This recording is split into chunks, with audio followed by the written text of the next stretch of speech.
अंचलनामा में आप सभी का स्वागत है। मैं हूं शक्ति प्रकाश श्रीवास्तव। सपा को निगलने की तैयारी में कांग्रेस।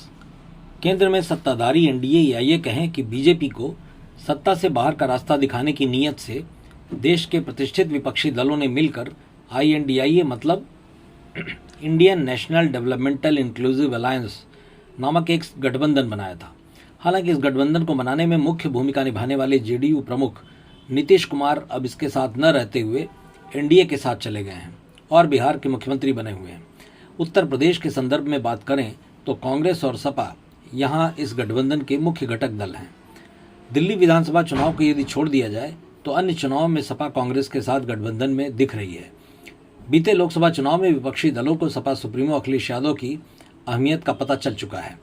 लिहाजा कांग्रेस जैसी पार्टी भी उत्तर प्रदेश के संदर्भ में सपा के दिशा निर्देशों की फॉलोअर हो गई है।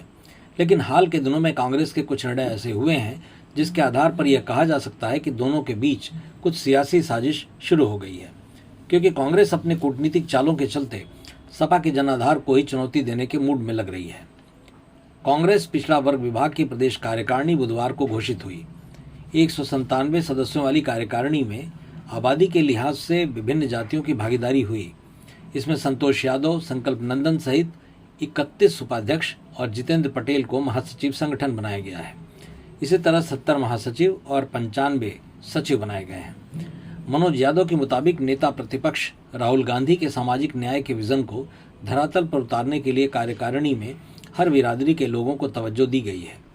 विशेषकर अति पिछड़ी जातियों को सर्वाधिक भागीदारी देकर उनके सवालों और मुद्दों को कांग्रेस पार्टी सड़क से लेकर सदन तक लड़ने का प्रयास करेगी।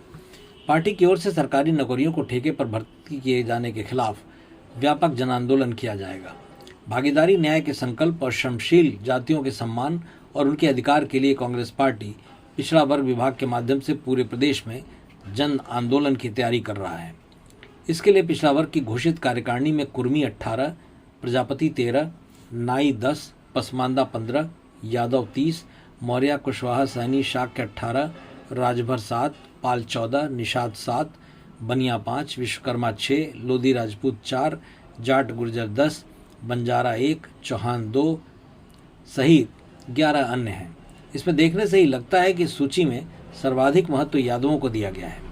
यह इस बात की तस्दीक करता है कि भले ही मौजूदा परिस्थिति और अपनी कमजोर स्थिति के चलते कांग्रेस की हर अच्छाई बुराई सपा की मानने को तैयार है, लेकिन जैसे ही वो मजबूत होगी वो सपा को घास नहीं डालेगी, ऐसा लगता है, क्योंकि उसका मौजूदा प्रयास सपा के बढ़ते PDA यानी पिछड़ा, दलित और अल्पसंख्यक वर्गों को अपनी ओर आकर्षित करना है।